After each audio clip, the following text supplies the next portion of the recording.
Hello guys, welcome to my channel Bithika's home kitchen. আজকে আমার recipe শুক্তো, ধুলো শাক দিয়ে শুক্তো। এই যে আমি ধুলো শাকটা খুব সুন্দর করে বেছে একটুখানি ডাটা ডাটা রেখেছি। এটা আমি ডুমো ডুমো করে কেটে নেবো, ধুয়ে পরিষ্কার করে রেখেছি। এখানে নিয়েছি চিংড়ি মাছ, একটু বড় সাইজের চিংড়ি নিয়েছি আমি। মাথার খোলাটা ফেলে দিয়ে, পিঠের শিরাটা ফেলে দিয়ে ভালো করে ধুয়ে পরিষ্কার করে নুন হলুদ মাখিয়ে রেখেছি। এখানে আমি নিয়েছি আদা বাটা 1 চামচ আর হাফ চামচ মেথি বাটা, এটা আমি শিলপাটা বেটে নিয়েছি। আর নিয়েছি একটা তেজপাতা, এটা আমি ফোড়নের জন্য নিয়েছি। এখানে সবজির মধ্যে আছে সজনে ডাঁটা দুটো উচ্ছে লম্বা লম্বা করে কেটে রেখেছি। নিয়েছি 2টো ঝিঙে। এখানে আছে মিষ্টি আলু 2টো, এরকম ছোটো ছোটো করে ডুমো ডুমো করে কেটে নিয়েছি। এখানে আছে কাঁচকলা 1টা নিয়েছি, এরকম করে কেটে নিয়েছি। আর এখানে আছে একটা সাদা আলু, অর্ধেক দিয়েছি সাদা আলু আমি। এখানে নিয়েছি মিষ্টি, আর এখানে আছে পোস্ত বাটা, এটা আমি লাস্টে ছড়াবো একটু মাখা মাখা হওয়ার জন্য। আর নিয়েছি এখানে নুন আর সর্ষের তেল। চলো এটা এবার আমি রেসিপিটা শুরু করব। শুক্তো করার জন্য আমি একটা কড়াই বসিয়ে দিয়েছি, একটু বড়ো সাইজের কড়াই বসিয়ে দিয়েছি। এবার আমি এর মধ্যে, কড়াইটা আমার গরম হয়ে গেছে, এবার আমি তেল দিয়ে দেবো।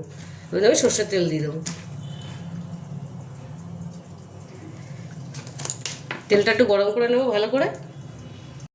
তেলটা আমার গরম হয়ে গেছে, ধোয়া উঠে গেছে। দেখো এবার আমি চিংড়ি মাছগুলো ভেজে নেবো। সবার প্রথমে আমি চিংড়িগুলো ভেজে নেবো।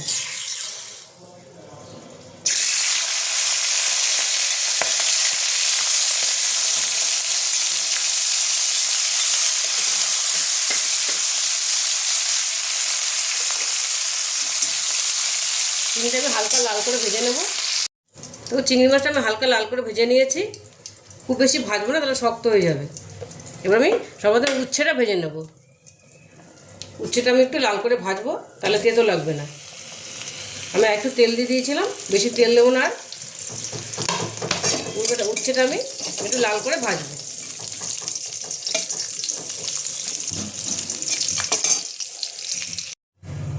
উচ্ছেগুলো আমি সুন্দর লাল করে ভেজে নিয়েছি। এবার আমি আর তেল দিয়ে দিই। এই তেলের মধ্যে আমি এবার ফোড়নটা দেবো। দিয়ে দেবো তেজপাতাটা,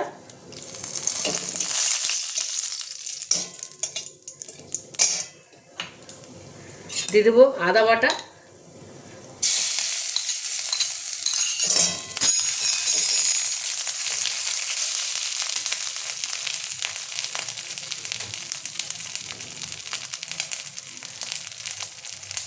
দিয়ে দেবো মেথি বাটাটা, মেথি বাটাটা,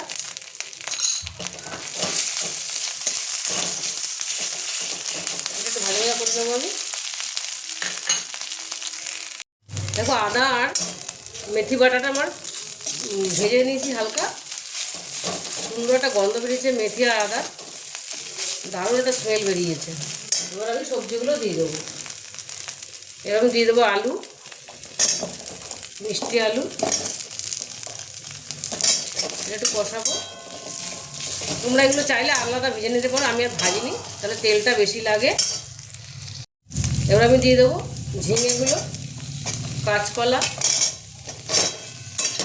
এগুলো আমি হালকা সাঁতলে নেব। দিয়ে দেবো সজনে ডাঁটা। আমি লাল শাকটা কুচিয়ে রেখেছি, লাল শাকটা আমি পরে দেবো।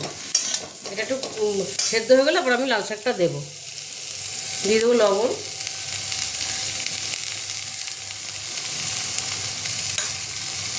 এই ধুলো শাকের শুক্তোটা ভীষণ ভালো লাগে।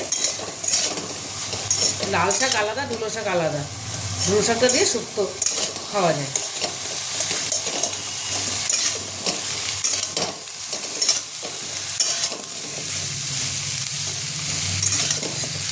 এটা আমি এবার হালকা সাঁতলে নেব। সবজিটা আমি সুন্দর সাঁতলে নিয়েছি, মশলাটা পুরো মিশে গেছে। সবজিটা পুরো দেখো মজে গেছে অনেকটা। এবার আমি এর মধ্যে জল দিয়ে দেবো, পরিমাণ জল দিয়ে দেবো। শিলপাটা ধোয়া জলটা আমি আগে দিয়ে দেবো।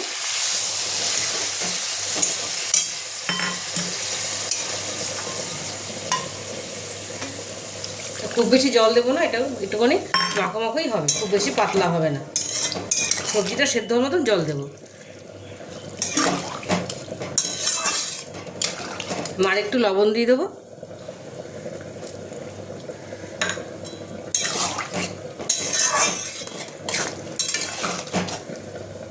এটা একটু ঢেকে আমি সেদ্ধ করে নেব সবজিগুলো। এবার সবজিটা আমার অনেকটা সেদ্ধ হয়ে গেছে, আর অর্ধেকের মতো সেদ্ধ হয়ে গেছে। এবার আমি লাল শাকটা দিয়ে দেবো, মিষ্টিটা দিয়ে দেবো।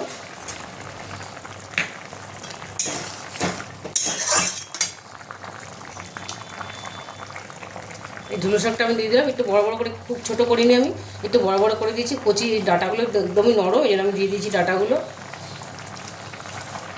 এই ধুলো শাকের শুক্তোটা এত ভালো লাগে খেতে, তোমরা একবার বানিয়ে দেখবে, ভীষণ টেস্টফুল হয়।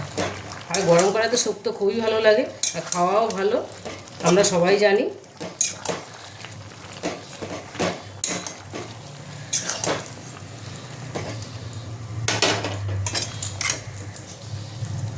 পুরোটা আমি দিয়ে দিলাম।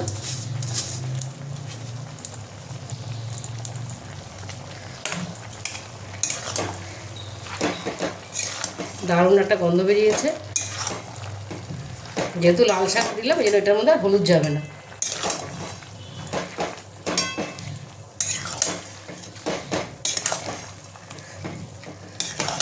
এবার দিয়ে দেবো আমি উচ্ছে, ভাজা উচ্ছেগুলো।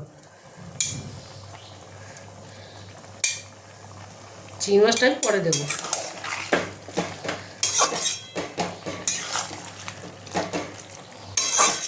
এটা আমি একটু ঢেকে ফুটিয়ে নেব, তাহলে এটা সেদ্ধ হয়ে যাবে।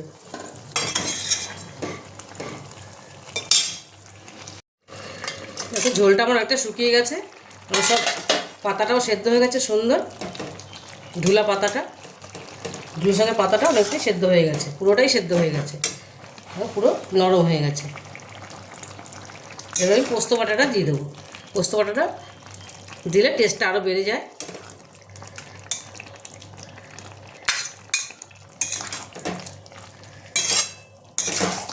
ধুলো শাকটা কালারটা অনেকটা পাল্টে গেছে, সুন্দর কালারফুল হয়ে গেছে ঝোলটা। আমি সবজিগুলো ভাঙবো না, এরকম দিয়ে দেবো চিংড়ি মাছটা। চিংড়ি মাছটা দেন, চিংড়ি মাছ আমার কয়েকটা ছেলে খেয়ে নিয়েছে, ভাজা চিংড়ি। চিংড়ি মাছটা দিয়ে নাড়বো। আমি উচ্ছেগুলো সেদ্ধ হয়ে গেছে, তুলে রেখেছি যেন বেশি তেতো হয়ে যাবে নাহলে।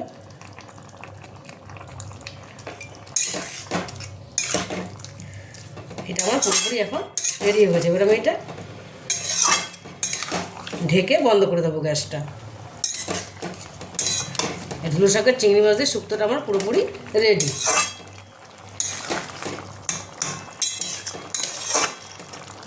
আমি গ্যাসটা বন্ধ করে দেবো। চিংড়ি মাছ দিয়ে ধুলো শাকের শুক্তোটা আমার রেডি হয়ে গেছে। দেখো আমি প্লেটিং করে নিয়েছি। গরমে দারুণ একটা খাবার, তোমরা অবশ্যই বাড়িতে এটা ট্রাই করবে আমি যেভাবে বানালাম। দেখবে রেসিপিটা ভীষণই ভালো লাগে খেতে।